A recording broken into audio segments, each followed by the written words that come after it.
The sky over Kyiv shattered in blinding, malevolent flashes. Air raid sirens tore the silence to shreds as missiles, metallic spears of fire, sliced through the night, signaling the start of Russia's most ruthless attack in recent memory. But just as the explosions were peaking, painting the capital in shades of orange and gray, the true story was unfolding hundreds of miles away. Inside a cold, subterranean Ukrainian command post, a different kind of engine hummed to life. It wasn't a defense. It was a meticulously crafted counterstrike, a shadow operation ready to exact a staggering cost, making Moscow pay for every flicker of fear it had inflicted.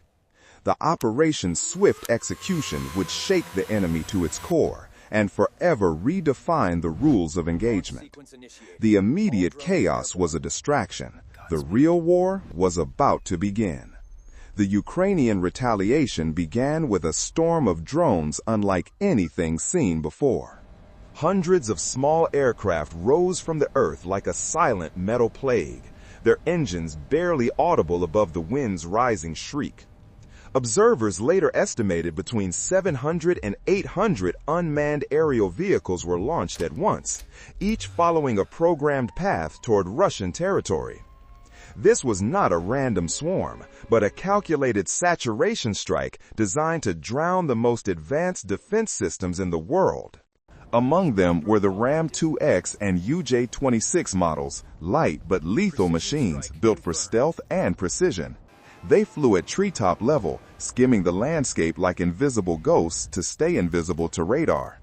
Their profiles were so small that even the S-400 and Panzer S-1 systems, usually effective against fast-moving targets, struggled to lock on. For every drone detected, several more slipped through the gaps. The Russian defenses, long considered the impregnable shield of the country's protection, began to falter under the sheer volume of incoming threats. The targets were not military convoys or air bases. They were the jugular veins of Russia's power grid, substations, transmission hubs, and energy storage sites that kept Moscow and nearby regions alive.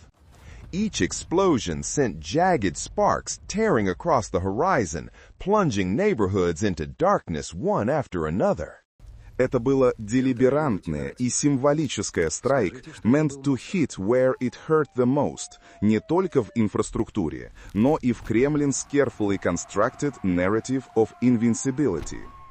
Когда lights went out across the capital, the illusion of security that the Kremlin had promised its citizens vanished in a puff of smoke.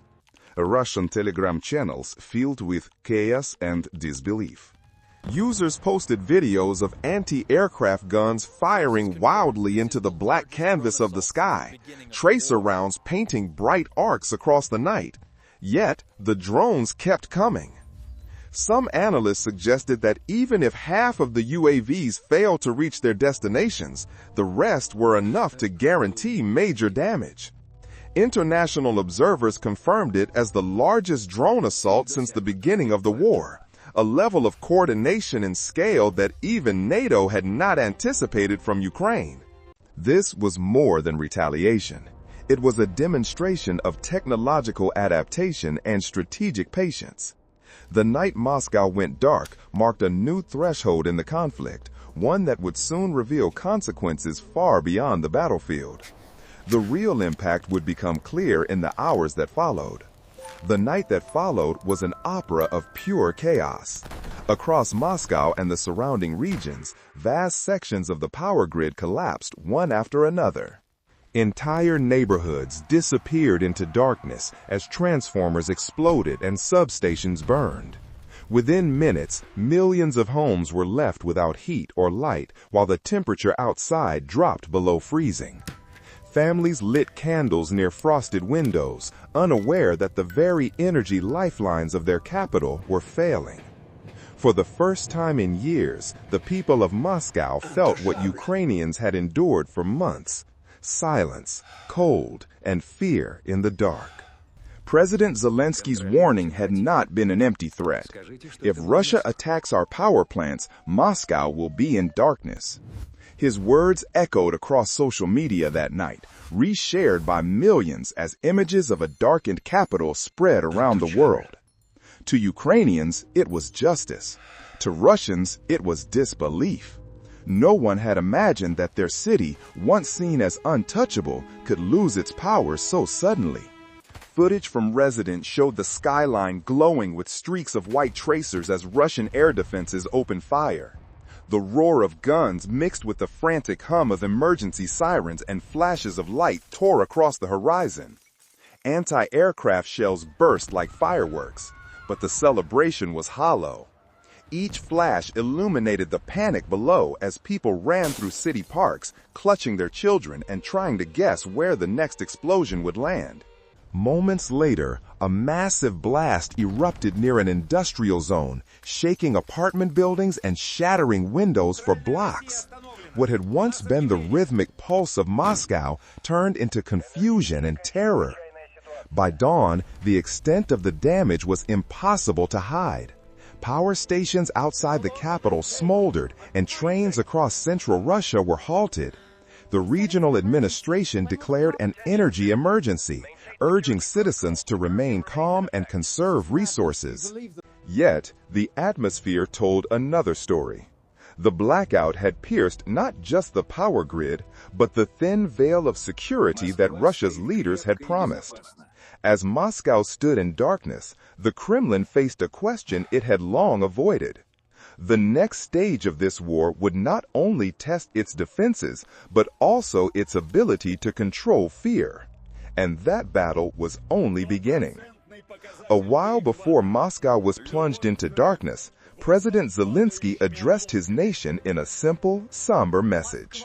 His tone was calm but unyielding as he accused Russia of carrying out what he called terror against civilians who want to live freely in their own independent country. It was not a speech meant to inspire applause. It was a warning, a reminder that Ukraine would not remain silent while its people suffered. The address spread quickly online, resonating with millions who saw in his words both exhaustion and quiet defiance. State-controlled television aired the footage repeatedly, turning it into a tool of mockery. Commentators smirked as they portrayed Zelensky's message as a symbol of Ukraine's weakness. They told their audience that Kyiv had lost power, morale, and hope, while Moscow stood strong and secure. It was propaganda wrapped in arrogance, meant to convince Russians that the war was still firmly under their control. For a moment, the illusion seemed to hold. Then came the night Moscow itself went dark. Entire districts lost power, and the skyline that once glowed proudly fell silent. Suddenly, the same image the Kremlin had mocked became its own reflection. The laughter stopped, replaced by disbelief and quiet fear. What had been a weapon of ridicule turned into the perfect symbol of retribution. Ukraine had not only answered the attack, it had reversed it. The blackout transformed a political message into a psychological strike, exposing Russia's vulnerability for the world to see. This moment was more than just an act of revenge. It was one of Ukraine's most effective psychological and informational victories since the start of the war. In one symbolic move, Kyiv managed to shift the narrative from survival to power, from victimhood to control. The darkness over Moscow was not just the absence of light, it was the collapse of confidence. As the Kremlin searched for excuses and the world watched in silence, one thing became undeniable. Ukraine had learned how to fight not only on the battlefield, but in the minds of its enemies. And this was only the beginning of that war. When the explosions first lit the Moscow skyline, Russian officials were quick to seize control of the story. Within hours, state media announced that all Ukrainian drones had been destroyed before reaching their targets.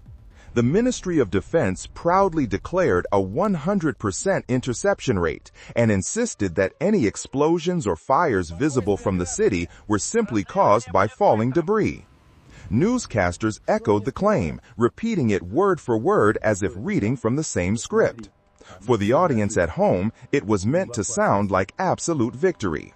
Reality, however, refused to cooperate. Across social media, Muscovites uploaded clips of fire rising from a power substation in the outskirts of the capital. The smoke billowed so high, it could be seen from neighboring districts. One video showed bright flashes inside the facility, followed by a deep roar, then silence as half of the skyline vanished into darkness. Satellite imagery taken that same night confirmed what the government tried to hide. The facility was not just damaged, it was gone. As engineers struggled to restore electricity, international outlets began to track the data. Energy experts noticed a sudden decline in power output across the central grid. Consumption in Moscow had dropped sharply, especially in areas the authorities claimed were unaffected. For residents, the proof was simple. Heaters went cold, elevators stopped, and whole apartment blocks sat in silence. The contrast between the official narrative and lived experience was impossible to ignore. This gap between propaganda and reality marked a deeper rupture within Russia's information structure. For years, the Kremlin had maintained control through televised certainty, but now its citizens could see the contradiction with their own eyes. The blackout became a symbol not only of vulnerability, but of disillusionment. When people stopped believing what they were told, the state's most powerful weapon, its narrative, began to fail. By the next morning, broadcasters quietly moved on to other topics, avoiding any mention of the destroyed station. Yet the damage lingered, both electrical and psychological. The lie had been exposed, and confidence in the system flickered like the failing lights of the city. That moment set the stage for what would unfold next. A few days before the massive blackout, Moscow had already witnessed a pair of strange and unsettling events. Late one evening, a sudden burst of light ripped across the night sky, followed by a thunderous shockwave that echoed through the streets. For a few seconds, the city froze in confusion. Some thought it was a missile strike. Others whispered of a drone attack, but officials quickly labeled it a meteor. The explanation did little to calm the public. Videos of the glowing fireball spread rapidly, and the sight of it exploding above the capital left many wondering whether nature itself had joined the war. The next morning, the topic dominated every conversation. Fear lingered, silent but heavy, as if Moscow had been given a warning from the heavens. Before the anxiety could fade, disaster struck again, sending towers of smoke spiraling into the cold sky. Flames devoured the building, lighting up nearby streets and casting long shadows across the glass towers around it. Witnesses captured the chaos on their phones, recording the sounds of smaller explosions coming from inside. The authorities promised a swift investigation, yet few believed their assurances. To many Russians, it felt as though the sky itself was turning against them. The capital that once symbolized security now looked fragile, trembling under both celestial and earthly threats. What had begun as fear turned into a growing belief that Moscow was being surrounded from above. This atmosphere of dread set the stage for something far more dangerous. As panic spread and rumors multiplied, the Kremlin's grip on the narrative began to loosen. The battle for truth and perception was about to begin. As Moscow sank deeper into darkness, the war of words began to unfold. The blackout was not only a blow to the nation's infrastructure, but also to its narrative power. Within hours, Russian state television interrupted its regular programs with a string of urgent broadcasts. Across the city, families gathered around flickering screens powered by small generators, watching these reports with a mixture of disbelief and fatigue. The message was familiar. Whenever something went wrong, there was always someone else to blame. But this time, the story sounded different. In the background of several broadcasts, the studio lights dimmed slightly and microphones crackled. Viewers could sense the irony. The people insisting that Russia was fully in control were speaking from studios that could lose power at any moment. In one late-night segment, a well-known commentator accidentally admitted that the country's economy was under immense strain. The phrase was meant to emphasize resilience against NATO's alleged interference. Yet, it revealed a truth the government had tried to bury. For the first time, state media publicly acknowledged that the foundations of the Russian economy were eroding under pressure.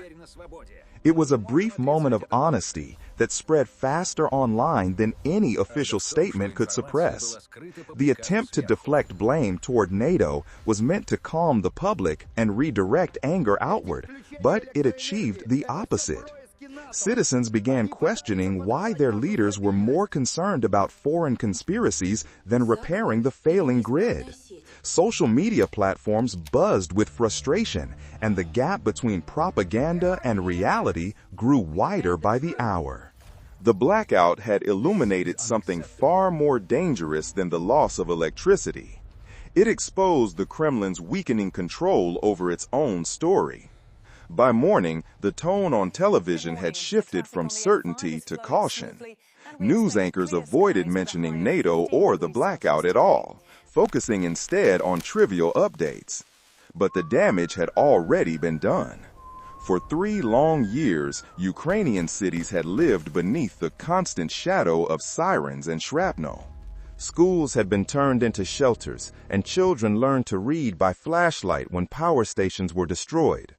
But now, for the first time since the war began, Russia was tasting a fragment of that same fear. The blackout over Moscow was more than a loss of light. It was a message.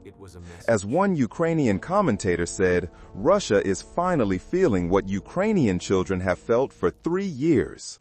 Those words spread across social media like a quiet echo of justice, resonating far beyond the battlefield. The strike was not an act of vengeance alone. It was a calculated mirror operation designed to force Russia to experience the consequences of its own tactics. For years, Moscow had targeted Ukraine's power plants and infrastructure to break its spirit. Now, Ukraine had turned that strategy back upon its aggressor with precision and patience. By plunging Moscow into darkness, Kyiv demonstrated that it could reach deep into the heart of Russia's strategic network where it could only defend. The psychological effect was immediate. Russia's image of invulnerability cracked, replaced by the same uncertainty that Ukrainians had endured through countless nights of bombardment. This was the essence of what military analysts began to call mirror warfare. It is not defined by territory or weapon count, but by emotional symmetry. Each side now mirrors the other's actions, not out of imitation, but out of deterrence. Ukraine's message was clear. Every strike against its civilians would be answered in kind, and every blackout inflicted on its people would return to Moscow. The balance of fear had shifted. What once flowed only one way now circled back. In this new phase, Ukraine moved beyond survival into strategic deterrence. Its drone campaigns no longer served as symbolic retaliation, but as tools of controlled escalation. By taking the war into Russia's psychological space, Kyiv was redrawing the boundaries of modern conflict. The line between offense and defense had blurred, and the outcome would no longer be measured by territory alone. As Moscow's leaders struggled to contain the shock, a new question began to rise among global observers. If Ukraine could reach this far, what might come next in its campaign to reshape the war's balance? To Western governments, the blackout over Moscow became more than a dramatic twist in the war. It was proof that the technology and tactics they had supplied to Ukraine were working. Analysts across Europe and the United States noted that the precision and coordination of the drone strike reflected months of training and hardware support. Behind closed doors, Western officials viewed it as validation that Ukraine had evolved from defense to deterrence. Washington avoided any direct comment, maintaining its careful diplomatic tone, but a senior U.S. spokesperson reaffirmed what had been said many times before. Ukraine has the right to defend itself by any means necessary. In Brussels, the European Union statement was far more direct. Officials described the blackout in Moscow as the inevitable consequence of aggression, a phrase that captured both disapproval and quiet vindication. European media outlets framed the event as a mirror of accountability, noting that Russia was now confronting the same vulnerability it had imposed on others. The images of Moscow's darkened skyline spread across front pages and broadcasts, transforming a single night's chaos into a global symbol of reversal. Inside Russia, however, the meaning was deeply personal. For millions of citizens, it was the first time they truly experienced what Ukrainians had lived through since 2022: nights without light, uncertainty about water, and a growing fear that safety was no longer guaranteed. In the silence of powerless apartments, the illusion of distance between the front line and everyday life disappeared. Conversations shifted from patriotic slogans to quiet questions about the future. Families began storing candles and bottled water, habits once dismissed as unnecessary. The belief that Moscow was untouchable had begun to fade. For decades, Russians were taught that their capital was the heart of strength, shielded from external threats. Yet, in that moment, as darkness fell across the city, that myth cracked. A couple of days after the blackout that stunned Moscow, another explosion rocked Russia's energy heartland. In the industrial city of Ryazan, flames erupted from a major oil refinery, sending plumes of black smoke high into the sky. Witnesses reported a deep rumble that echoed across the outskirts, followed by sirens and the glow of emergency lights cutting through the haze. Local officials rushed to describe the incident as a technical failure, but footage quickly surfaced showing the distinctive trace of a drone seconds before the blast. Analysts were quick to connect the dots. This was not an isolated strike. It was the continuation of a campaign. The Ryazan explosion marked the next chapter in Ukraine's evolving strategy. No longer confined to immediate retaliation, Kyiv appeared to be targeting the very arteries of Russia's economy, its fuel production, power distribution, and industrial hubs. What began as a single night of vengeance had transformed into a coordinated sequence of operations designed to paralyze rather than punish. Each new attack struck deeper into Russia's energy network, testing the country's ability to sustain both its military and civilian infrastructure. This marked a decisive shift in the nature of Ukraine's warfare.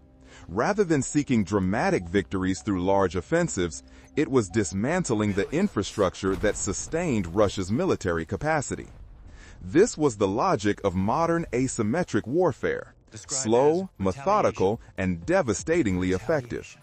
The Ryazan strike showed that Ukraine was no longer reacting to Russia's aggression, but shaping the rhythm of the conflict itself. As the smoke rose from Ryazan, one realization began to take hold among analysts worldwide.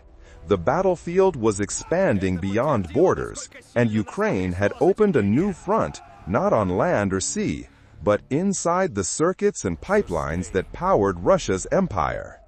The Kremlin's next move was as predictable as it was desperate. Within 48 hours of the Moscow blackout, waves of missiles and drones began raining down on Ukraine's electrical grid. Substations in Dnipro, Odessa, and Kharkiv were struck repeatedly, plunging millions of civilians back into cold and darkness. The message was clear: Russia intended to reassert dominance through the same weapon it had always used: energy. Officials in Moscow described these attacks as retaliation, though to many observers they looked like panic. The strikes were meant to show strength, but they only confirmed how deeply the blackout had rattled the Russian leadership. Inside Russia, the propaganda machine went into overdrive. Television hosts assured citizens that the government had the situation under control, emphasizing unity and resilience.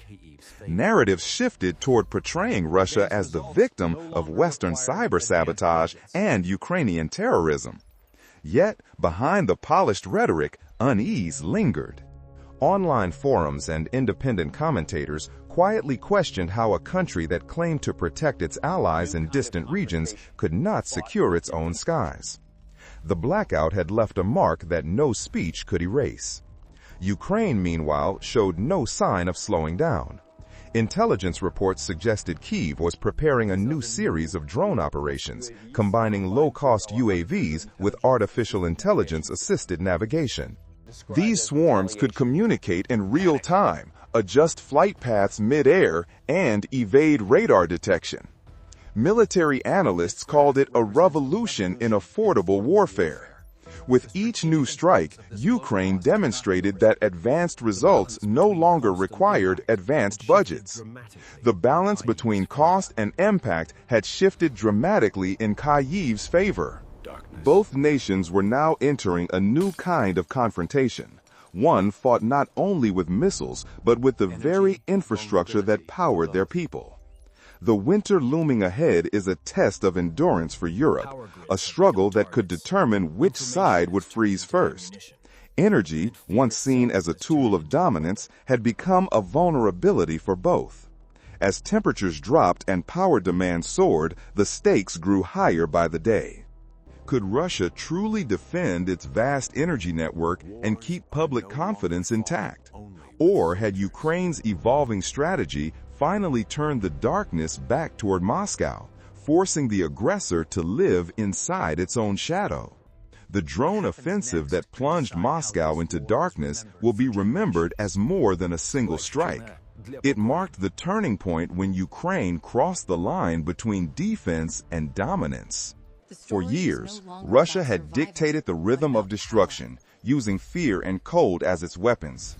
Now those same tools have returned to its own doorstep. The blackout was not only a physical event, but a symbol of shifting power, where the hunted became the hunter, and the narrative of vulnerability changed sides. This moment also defines a new era of modern conflict. The battlefield is no longer limited to trenches or missile silos. It now extends into the digital sky of drone warfare, the silent pressure of energy warfare, and the invisible front of psychological warfare. Power grids have become targets, information has become ammunition, and fear itself has turned into a weapon. As both nations brace for the harsh winter ahead, one truth has become clear. Wars are no longer fought only with soldiers, but with technology, endurance, and the struggle for control over light and darkness. What happens next could decide how this war is remembered for generations.